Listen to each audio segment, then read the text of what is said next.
Ladies and gentlemen, good day and welcome to Jain Irrigation Q2 and H1 FY26 con call.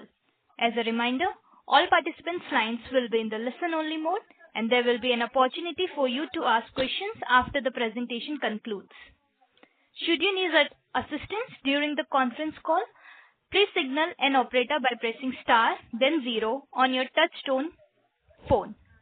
Please note that this conference is being recorded. I now hand the conference over to Bhavya Sharma. Thank you and over to you. Thank you. Good evening everyone and welcome to Jain Irrigation Systems Limited earnings call to discuss the Q2 and H1 FY26 results.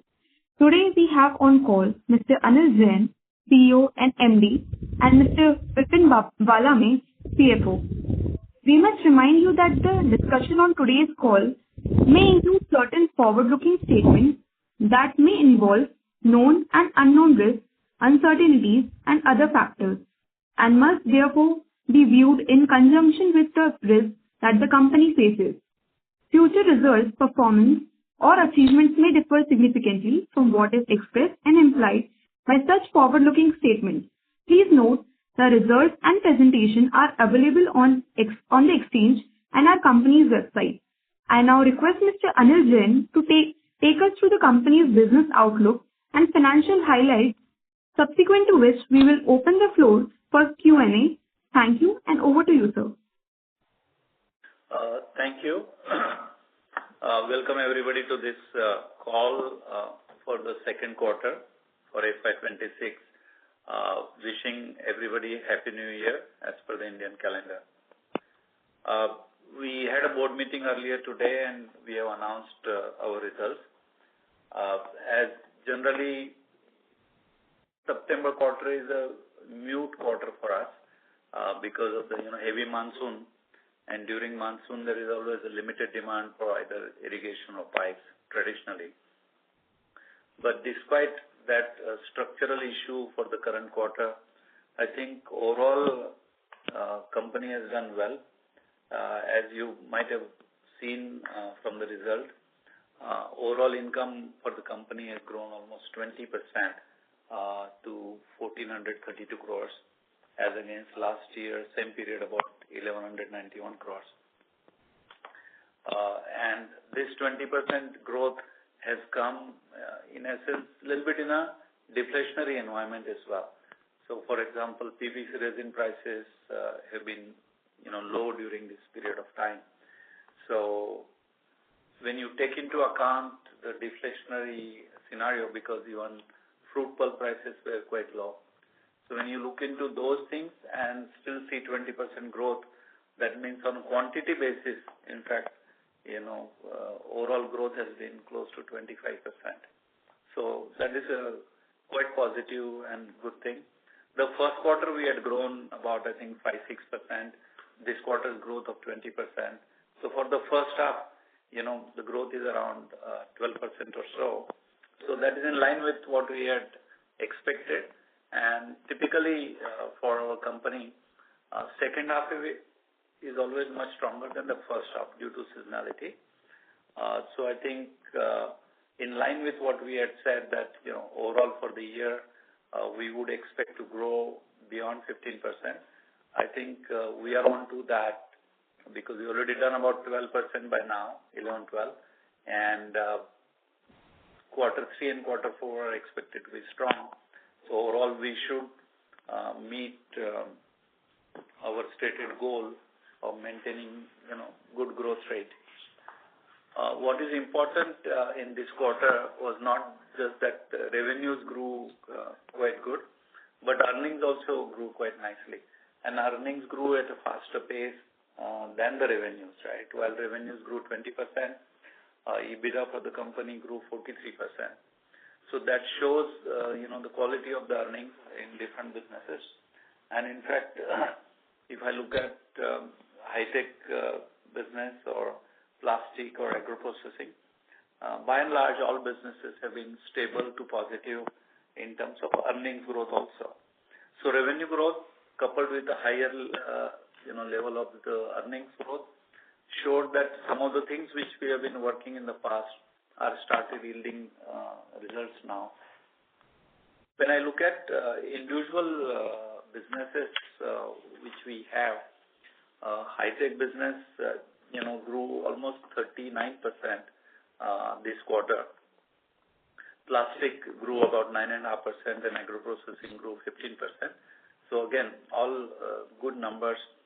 Within high-tech, apart from the retail business related to micro-irrigation, we also had good exports. We had good business for solar pump. So combination of all of these things has resulted into, very solid number. And plastic, as I said, had a more impact of also deflation. So while quantities, overall plastics then has grown better. Now, in terms of earnings, I think in line with the revenue growth, high-tech EBITDA has grown also by 37%. But especially food has grown significantly in terms of earnings because of the better product mix and good processing season which we had for mangoes. In terms of margin percentage of EBITDA, I think high-tech is maintaining around 19%. Plastics is double digit, and agro-processing has improved from low single digit to double digit. So that is all favoring quite well. So when you look at first half, as a company, we have done close to 3,000 crores of revenue across, put together all businesses with an EBITDA of 400 crores. Now, if I really look at EBITDA of the current quarter, it is quite strong. I don't think we ever had such a strong quarter in terms of EBITDA, especially in September, which is a monsoon quarter. So I think that augurs well for the remainder of the year for us. In terms of structurally speaking, where business is going and where we are seeing growth, we see that because it has been a good monsoon, that between now until next May, there should be good demand for the Rabi crop and for the summer crops going forward for irrigation as well as pipe business. In case of tissue culture business, which we have where we sell planting materials, the demand for banana is booming, and in fact we are sold out. We are working to add capacities going forward, but it takes time to add capacities. But over the next couple of years, we will be increasing our capacity in that business by 50%, over 3 years by almost double the size. There is so much more demand because the end produce, that is banana, farmers are making good money. India started exporting a lot the bananas. So there is that momentum, which is, I think, as a cycle, I think we expect it to remain for a longer period of time. Piping, as I said, was soft because of two reasons. One, since mid-May it has been raining, so fields have been wet, so there was less demand. Also, government spend on the pipe-related infrastructure has been much less compared to, let's say, last 2-3 years. So combination created that lower demand scenario. But I think we have weathered worst period behind us now on piping demand. So going forward, it should look good. And within the plastic division, our plastic sheet business, the other plastic products which we have in Europe and US, that has continued to do well for us. And I think, and in terms of revenue growth, earnings power, that continues to look good. In terms of agro-processing, traditionally, we do this onion sales as well as dried onion and fruit pulp, etc.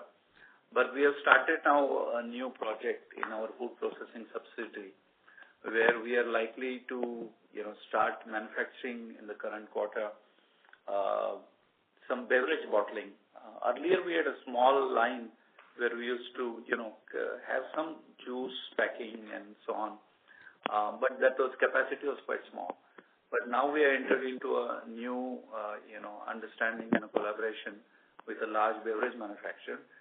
So some big global level capacity lines are being installed, and but majority of positive impact in terms of revenue and everything else would come into the next fiscal year.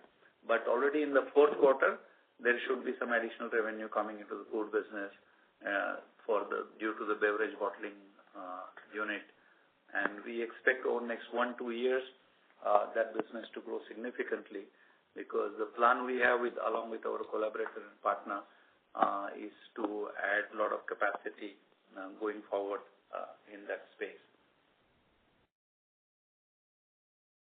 So we are seeing, as I said, growth into beverage bottling. We are seeing growth into the banana. We are seeing a lot of growth in MIS itself as more young farmers are adopting new technology. And apart from onion and mangoes, we are seeing also good growth opportunity in garlic, because a lot of our customers in US are wanting to have a pivot away from China due to all the volatility and so on. So India could be a good, I think, new supply location for dried garlic into Western markets. And, post understanding of how things will work out between the governments and the duties, etc., medium to long term, we expect garlic also to become a strong contender as a major product line for our food processing business. Beyond Indian shores, I think our food processing business has grown in UK market quite nicely. It has also grown into US market. Turkey which is a much smaller entity, did not grow that much because of larger, I think, the economical issue in that country. But overall, we have been able to ensure that revenue growth between what happens in India and overseas is around 15% in this current quarter. And for the first half, overall food has grown about close to 7%. In terms of competitiveness going forward in marketplace, in pipe and drip, there are a lot of companies which are competing with us. Some of them are strong players, organized, and a lot of them are not so organized there. In case of micro irrigation business, we are a clear leader in terms of either revenue, size, technology, profitability.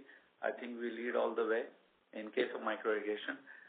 In case of piping, there are other companies which are larger than us, but we think in medium term, we would catch up there.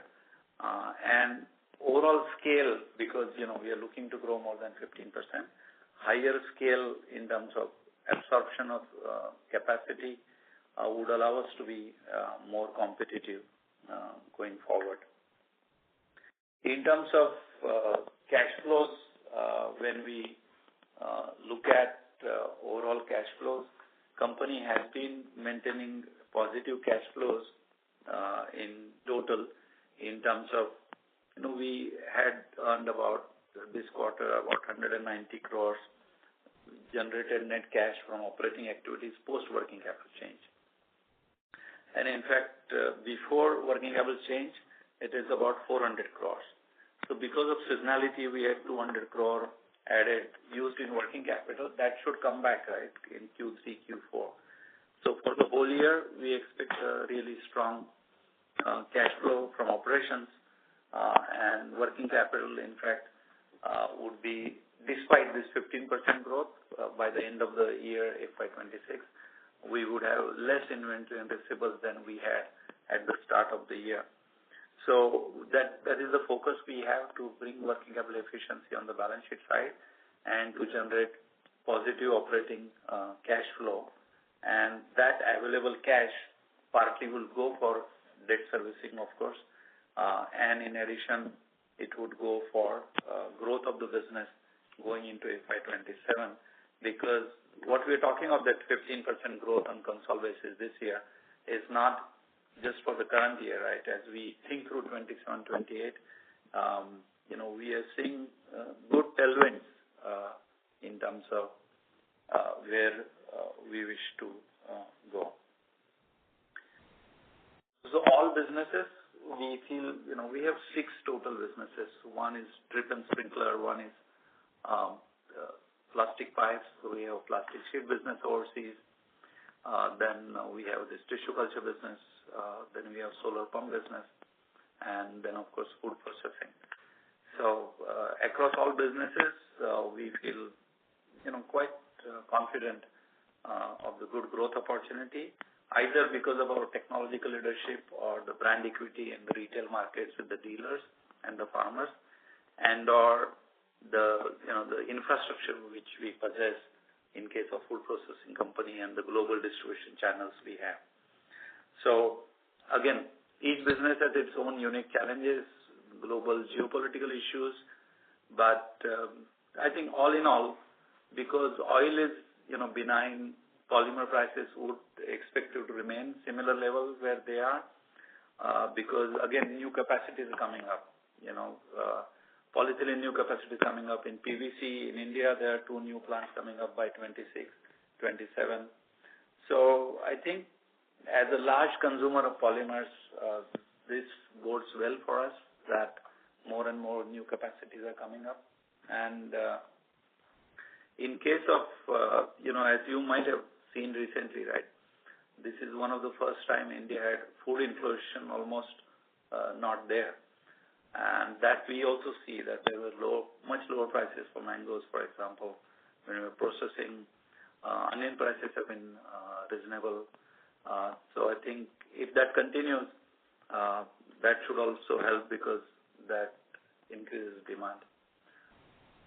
During this quarter, the government came up with the GST 2, in which GST on drip irrigation has been reduced from 12% to 5%, with a reduction of 7% approx. We have passed on all that reduction to our end customers, and the market will pick up now, right? Because it has been kind of, if you track, it has been raining up to now. But despite that, we have done well. But going forward, we should do even better with lower pricing now for customers, and with the dry fields. And once the rain stops, hopefully this week, next week, more demand should flow because of the GST reduction Government of India has made. Also, GST is reduced on the solar pump. That should spur the government also, to take more solar pumps on behalf of the farmers. So that would help. In case of our piping division, where there is the infrastructure applications,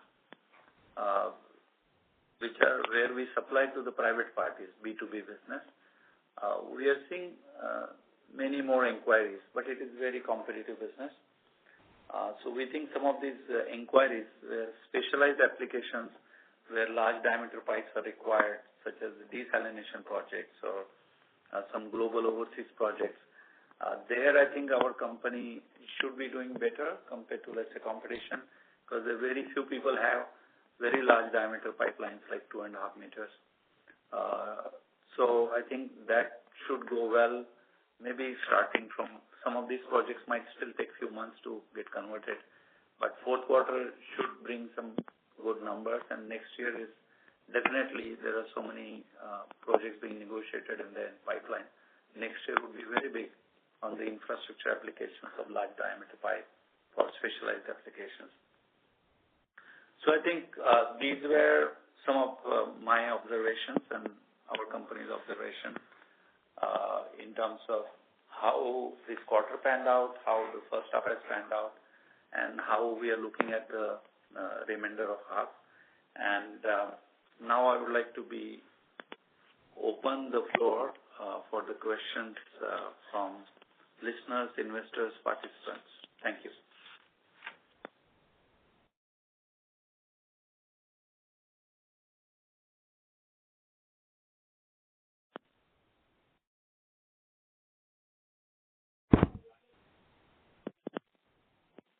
Thank you very much.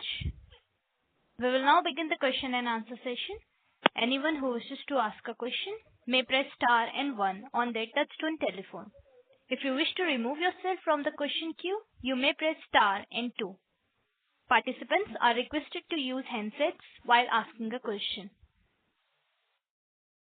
Ladies and gentlemen, we will wait for a moment while the question queue assembles. The first question is from the line of Praneeth, an individual investor. Please go ahead. Hi, thank you for the opportunity. So I was wondering about the overall debt repayment schedule, because I understand that we're going to get a payment very soon in terms of 2027. How are we expected to finance that? I understand receivables are going to play a part, but could you give a perspective on how it's going to work? Because if there's a delay or otherwise, how do we plan on paying that particular payment in 2027? So I believe we should be able to, pay the entire debt repayment through internal accruals. We have approximately, I think 200 and odd crore falling due in FY27 September, and the major amount falls only in March 27. So we are almost 18 months. So beyond receivable collection, legacy receivable collection, government project, etc., I think the cash flow generation in rest of the businesses together should be more than enough in terms of ensuring the repayment. I think we have been repaying, in fact, last 3.5 years, company has repaid almost 1,300 crore rupees of debt from the normal operations. This is before we sold overseas business, etc. So that repayment was another 3,000 crore, that's separate. But this one has been done through internal accruals. So we don't foresee any issue here. And I understand that we have been facing concerns with working capital because we ended up spending our equity infusion also through that. So how will we be able to fund working capital and the debt repayment together? Because if we want to grow at the 15% rate we are forecasting, how do we plan on doing that, especially when receivables are not coming fast, quick enough? I think in terms of growth, right, we have done 20% growth this quarter, right? We really, in essence, we have not added any debt towards the working capital during this quarter. We repaid some of the long-term debt. It went down. So as internal accruals come through, some of the old receivables come through as a combination. We should be able to do adequate, let's say, business to support the working capital. We have about 1,000 crores in inventory. We have about 2,000 crores in receivable. Even a release of approximately, let's say, 300-350 crores, we anticipate at least minimum in next 6 months on that count should easily suffice to give additional growth. Now, another important point I would like to mention that our focus on future growth, right? A lot of that growth is going to come from our dealer business. And in dealer business, our model in both pipe and drip is that we receive money in advance from dealers. So that growth does not require additional working capital. Do you get me? Understood. So I understand that the overall receivables part of it, that it is mostly state government receivables, right? But what kind of exposure do we have from each state? Because it's spread across multiple states. So which state is likely to give the last, and what percentage of that? Could you give some idea on how it's like in terms of state and center sponsored versus the geography between multiple states? How is it spread across? So two ways, right? One is some states where the states owe us money towards the EPC projects which we have done or which we are in process of completing. And those projects are partly funded by states. Sometimes they get money from the Water Resource Ministry in Delhi. Combination. And those states where we need to receive money are like Karnataka, Andhra Pradesh, Maharashtra, Madhya Pradesh. Part in, let's say, Haryana and Himachal. These are 6 states where most of our EPC funds have to come. Additionally, we need to receive some funds which are related to government subsidy, which government gives to the farmers related to drip irrigation, where the center participates in that, but the money is released to the state governments. there the funds need to come from people like Andhra, Telangana, Gujarat, I think Tamil Nadu, these 4-5 states. We have our internal credit limits, right? So unless we receive old money, we are not, giving a lot of new money or new supplies into those states. And at the same time, we are also building a parallel, network or market where we are selling even the states where, let's say government provides 80% subsidy to a farmer. We are able to directly sell to the farmers using 100% cash model. So that also we have worked on, and that is becoming more successful because ultimately farmers want good quality, good technology. They can make that much of money within 1 or 2 years payback on investment in drip. So as a combination of that, we are not too much exposed to a single state. So generally speaking, I think a lot more money needs to come from southern states for us than west. We have less business, let's say north and northeast. Understood. So could you give, I understand government projects, we are in the last leg of completing them. So could you give a timeline of the overall EPC? When do we expect to complete the remaining order book? And in what years do we expect what kind of receivables to enter the company's books?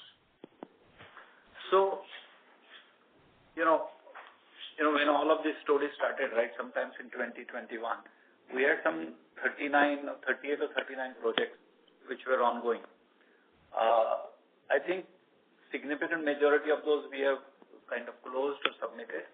The 4 or 5 major projects which are still open, where we have done like 90% of work, remaining 5-10% of work, which is sometimes linked to what government needs to do. For example, just to give you an idea, that we have built the whole piping distribution network, pump house, and so on. But government needs to bring electricity to that location. So when the electricity comes, then only project fruition and the remaining 5% work can be done. So that way we are anticipating that the projects where we are more than 90%, which are major 5 projects, we should be able to complete sometimes in next 6 months, so by March 26. 1 or 2 projects which started late, they would go through, FY 27, but that would be, I think, 1 or 2 projects. Otherwise, in terms of numbers and in terms of also value, significant amount you would see completion in March 26. So all that fund should flow into the company by March 27. Because even the remaining 900 crore receivables we still have left with the government, 800 crores for the EPC business. So the EPC business, that's what I'm talking about. That these projects will get completed and all that money should be with us in FY 27. Except, as I said, 1 project we have for water supply in Pune that would go through execution also in FY 27. So after we raise our, let's say, milestone payment invoice, how long will it take for the government to release those funds? As I said, because as we expect to complete by FY 26, within 12 months of that max, we should get all that. Understood. So by FY 27, we expect to get most of our payments by end of 27. Absolutely right. Okay. Thank you so much for your time. I'll join back the queue. Thank you. The next question comes from the line of Nishita from Sapphire Capital. Please go ahead. Hello. Yes, ma'am. Yes. Yes, So ma'am.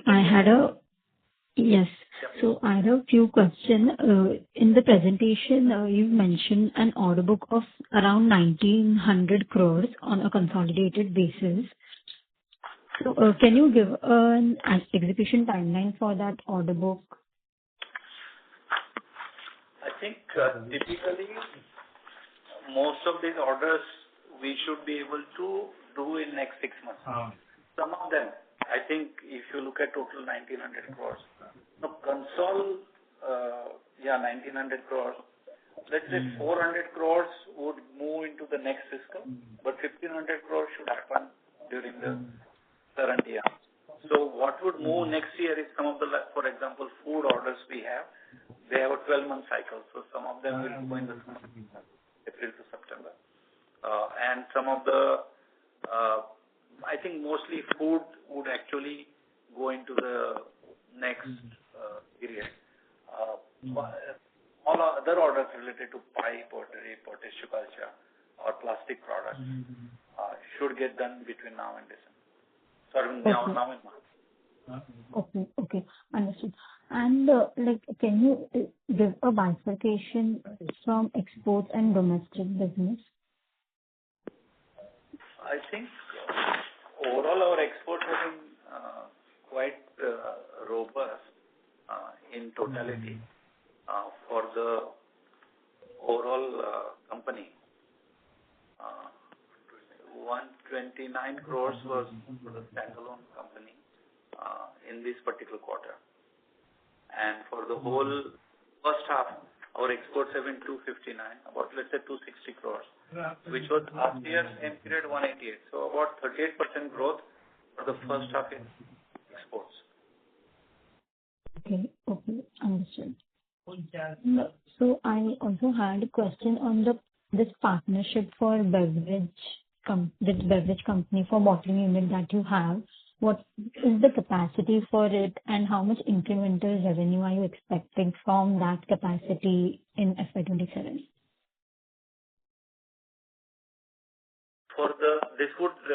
This is being installed in our food processing subsidiary, Jain Farm Fresh. And the first two lines, which will be in place, let's say by March. So first line already in this quarter, second line in March. We should be able to, generate good quantity in terms of, bottling of juices, colas, etc., etc. In terms of revenue number, depending on the market and everything else, I think the first two lines should add close to, I think, about 400 to 500 crores in full year of working at about 65 to 75% capacity utilization. Our partner is indicating that they have good demand with themselves, so we should be able to achieve that. There will be in phase 2 some additional capacity added in FY27 second half, and that should generate much higher revenue than in FY28 then. Okay, understood. So the 15%... Sorry to interrupt. Several participants are waiting. Please return to the question queue for the follow-up question, ma'am. Just this last question. That's my last question. Yes, please. The next question comes from the line of Sankit Kumar from AB Investments Limited. Please go ahead. Hello. Yes, please. Hello, sir. Good performance year on year, but quarter on the revenue has been decreasing, sir. Any issues, like you have said, government orders, but high-tech business, sir, being so many years in micro irrigation, the business has not really pumped up, being the biggest player, only player in the country. Sir, when will this convert into exponential growth? Like, you're understanding what I'm saying? Sir, any views on that, sir? I understand what you're saying. So first of all, business is not going down, right? Year to year, 20% growth, but sequentially, because this is a rainy season quarter, business is always low. It goes back to the inception of the company for last 30, 40 years. This quarter is always the lowest quarter. But, as I said at the start of the call, we feel very confident of quarter three being good and maintaining that 15% plus growth for the entire year. So in terms of exponential growth, so there are a lot of people in micro irrigation, right? It is not just us. I think small companies, there are 400-500. There are organized company, maybe 10-20. Over last 2-3 years, agriculture sector, the farmers, due to the climate change and all of those issues, have been suffering one way or the other. So that's why we are also focused more on exports, but doing more value addition. So in micro irrigation, this division, right, high-tech agri division, what we call it, has grown 38%, right? That's the exemplary growth, let's say. So we anticipate, strong growth numbers going forward also. Now, it has taken some time to come up with the solutions for farmers which would address the climate change. because it's a new technology, adoption of technology takes some time for the farmers. But it is started happening now. Next generation of farmers are also joining, and they want to use the new technology. So I think secular basis, right, in terms of going forward, we expect this division will continue to do well. And as I said, as you can see from some of the details, if you can read through investor presentation, it has one of the highest level of margins, right, 19% level of type of EBITDA as a combined high-tech agri division. So when you have that level of margin because of our, integration and the full play in terms of what offering we provide to the customer, complete solution, we are able to maintain those margins and the growth. So I think overall as a division, it would do very well going forward. Okay. Sir, next question. Sir, tissue culture MOU that you have signed with the government, sir, what's that work in progress? Can you review that, sir?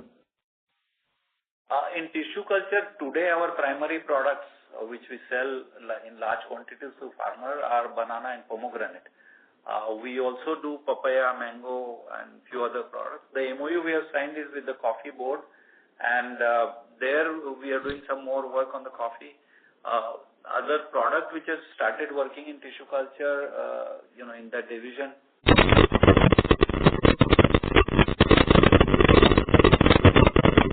Disturbance. Are you able to hear me?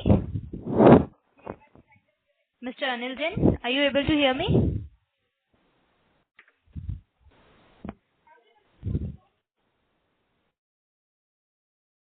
Mr. Anil Jain, are you able to hear me?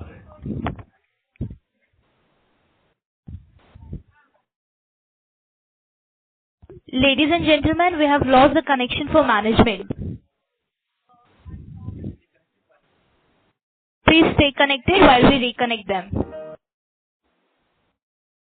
Ladies and gentlemen, the line for the management has been reconnected again. And the next question comes from the line of Lovish from Shiv Ashram Investment Management. Please go ahead. Good afternoon. Am I audible? Yeah, please. Well, congratulations on a very good set of numbers. My question is regarding margins and a bit of strategy. I was looking at past financial data. So till 2012, the operating profit margins used to be in mid-double digits, around 13%, 14%. And since then, the margins have taken a dip to the extent that we end up with either losses or, like even the last quarter, the latest quarter that we have reported results today, our net profit margin is around 1%. So what is the management doing? What is the strategy to take the margins back to mid-double digits? Okay, so I think, our margins this quarter are 13.9%.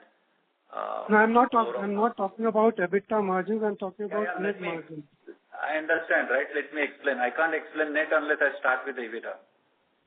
So our EBITDA margins are 13.9%, which is quite healthy, considering the market, the competition, etc., cost of the goods and so on. Where is that money going today? So what happens below EBITDA, right? There's a depreciation because company is growing. There is also interest cost on the debt. And in that, a lot of this margin is getting lost. So the only way net margin will go up is two possibilities. One is that EBITDA needs to go up further. So let's say from 13.9 to 15, 16. That's feasible as we increase capacity utilization and so on. The second, debt needs to be deleveraged so that so much of that profit is being eaten because of the interest that needs to go away. So I think we are working on both. The ideal scenario would be on a net margin basis. I think that from 1 or 2%, how do we move at least in reasonable future, right? How do we move to 5 to 7%? Two ways: improve product mix in terms of what we sell and increase capacity utilization to improve EBITDA.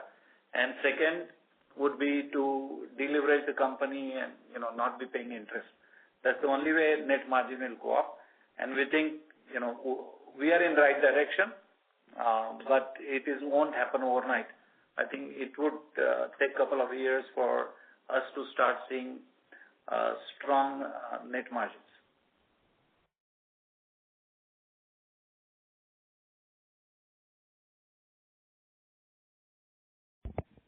Mr. Anil Jain, are you there? Yeah. Yes. As the line for the participant has been disconnected, we are moving on to the next question. But before that, there is a reminder. Ladies and gentlemen, in order to ensure that the management is able to address questions from all the participants in the conference, please limit your question to one per participant. The next question comes from the line of Nishita from Sapphire Capital. Please go ahead. Hello. Yes. Tell me. Yes. You had one question last time. Yes. So I just wanted to ask the 15% growth that you've guided for FY26, that does not include the bottling unit revenue, right? Like, since you are going to do only marginal revenue in bottling unit in FY26, so does that include the 15%? Does that include that revenue or it doesn't?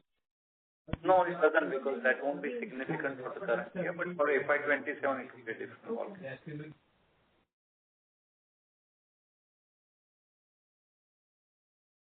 A reminder to all the participants, please restrict yourselves to one question.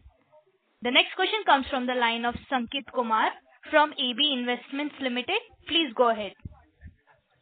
Sir, the question that was left in between tissue culture, what is the progress of coffee that you have signed an MOU with the government? Can you please, sir, वो question बीच में रह गया था. तो उसमें coffee का I think the results have been very good with whatever tissue culture plants which we have supplied to the coffee board and which they have given to their farmers. In this part of the business, it takes 1 to 3 years for them to test it in their field and see how it comes. So in terms of significant revenue, that would come maybe 27 onwards. But the good news for the division, right, as I was explaining, that banana demand is doing well, pomegranate is doing well, potato seeds work which we are doing should result. So overall, I think I expect this particular division to maintain about 20% plus growth regardless of coffee. If coffee comes along post 27, that would be good, and it will come along, but it just takes that much of time. Okay. So any future plans for IPO of Jain Foods? So we have spoken earlier also that I think we would be, in consultation with we have a private equity shareholder in that company, Jain Farm Fresh. In their consultation, I think we would be planning to, again, subject to the market and market conditions, sometimes in 26 calendar year, we should look at bringing that IPO for food. Thank you. A reminder to all the participants, please restrict yourselves to one question. The next question comes from the line of Madhur Rathi from Counter Cyclic Investment. Please go ahead. So thank you for the opportunity. Sir, I wanted to understand regarding the receivables, and sir, when can we expect the government receivables to flow in? I think government receivables should come through, most of them, right, next fiscal year, which are related to EPC projects, which are old legacy or projects being completed, etc.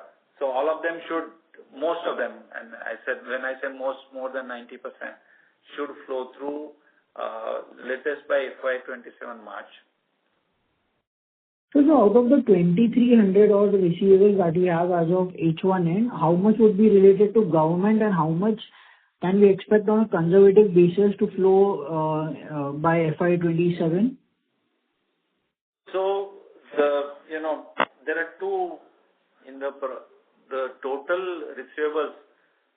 post the provisions which has already been made are about 2,000 crores. Out of 2,000 crores, project-related receivables are about 900 crores. So most of that should be with us by March 27. And there are some other government-related receivables, but they are ongoing. They get rotated, right? We get paid and then we supply new material. So that would remain, that's another 400. But what would be finished, which will come, and we are not doing EPC business again, that would be that 900 crores. Sir, if I look at our FY24 con calls, we were very hopeful that we'll receive it in FY25, these 800-900 crores of project receivables. So what is the issue? Why aren't we getting these money back? Sir, is it an issue from the government's end? Is it an issue from our end? Sir, so I'm just trying to understand, sir, in FY24, we were expecting it to come in FY25, but now we have moved this timeline to FY27. So if you could just help us understand on that front. Yeah, so actually it is not a static number, because during this period to complete the incomplete project, we have done revenue of also another 1,500 crore. So in fact, if I tell you, in FY23 we received 800 crores on the government projects. In FY24 we received 431 crores from the government. A year before we had received 632. So that kind of money is flowing, but meanwhile, because there was significant size of these project sizes were quite big, the new invoices have been created as we are completing the project. So, but that now that when you do the last milestones, which is what we're expecting to do over next 6 months, we expect in March 27 most of these projects funding will come and nothing is left. Because as I said, I think the total revenue which we still need to bill might be only 200-250 crores now against all the projects. But 2 years ago in 24, it was still about some 1,000-1,200 crores we still had to bill. So that money has come, but new billings also has taken place. Okay, sir. So thank you so much and all the best. Thank you. Thank you. The next question comes from the line of Kumar Divyanshu, an individual investor. Please go ahead. Yeah, hello. My sound is audible? Yes, sir, you are audible. Welcome. Okay. Congratulations, sir, for the very good set of numbers. I'm having only one or two questions. Like first question regarding to the order book. Could you please comment on the Q2 order book status? And what about the execution timeline? Yeah. So I think the order book which we have talked about is across different businesses we have. And sorry, I couldn't get this. Could you please repeat it?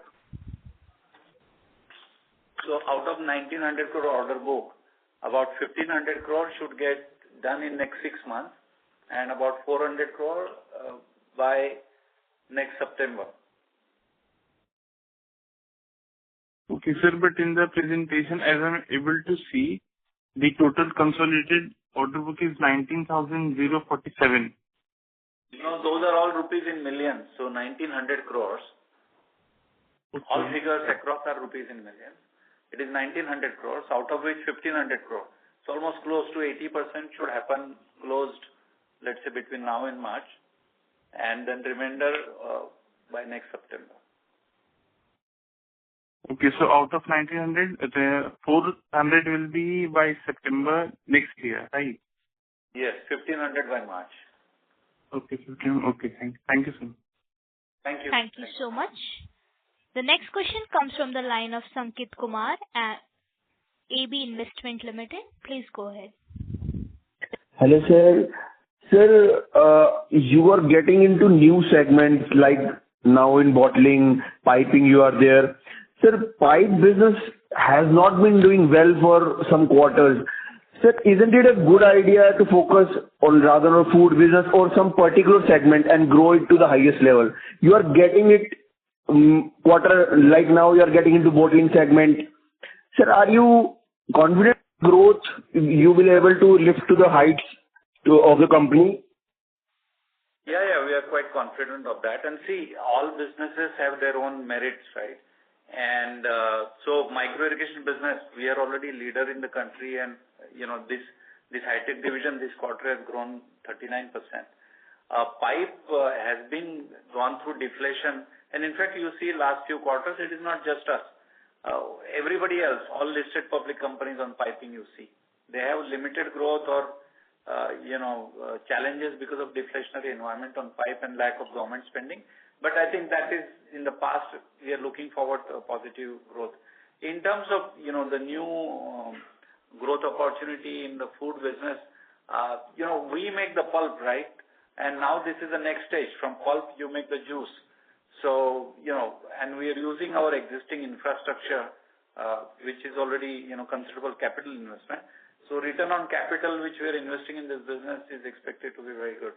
So I think we are very mindful that our allocation of resources and allocation of capital should be very judicious, right? Because we suffered quite a lot, as you know, between 19 to 22. We don't want to repeat those mistakes. So we are very focused on, that any new investments we make, any new lines which we pick up, or any additional growth opportunity we pursue should have a very good return in terms of capital, free cash flow. So that, your point is valid, but we are very focused on that, and you will, see good results overall. But even in the current quarter, the plastic divisions, which is including pipes, has done reasonably well in terms of the growth as well as improvement in margins. Sir, plastic division like Jain pipes, I have not heard in North India, like I live in Delhi, but I have not heard about any like Phenolax pipes. I have been getting to the dealers, but Jain pipe, I have not heard about Jain pipe. Can you please, what are the strategy on this side of India?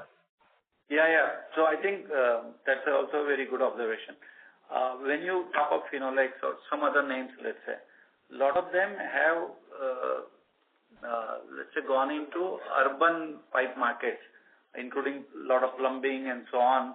So it has become like known to the consumer.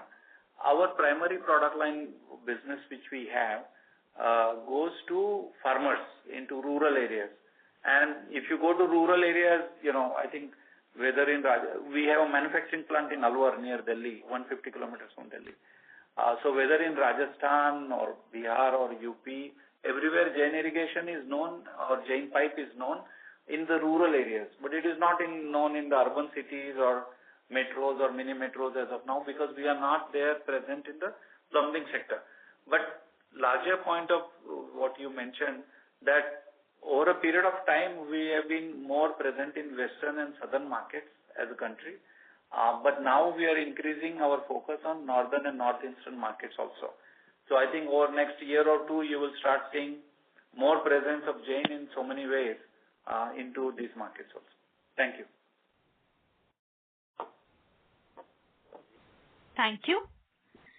Ladies and gentlemen, we will take that as the last question for today. I now hand over the conference over to Anil Jain for closing comments. Again, I would like to thank all the participants and apologize for that break for a minute or so due to bad phone connection. Overall, this has been a good quarter for us in so many ways. As I said, not just in revenue, but earnings and quality of earnings. So we feel very positive for the remainder of the year. Of course, there are, the geopolitics and whatnot, and climate change does throw time to time some kind of additional challenges to us. But that's our job to, stay focused, to work on it, and still deliver good results. So that's what we are committed to. Thanking you for the support from all investors as well as all the participants on the call. Thank you again. On behalf of Jain Irrigation, that concludes this conference. Thank you for joining us, and you may now disconnect your lines. Thank you so much, sir.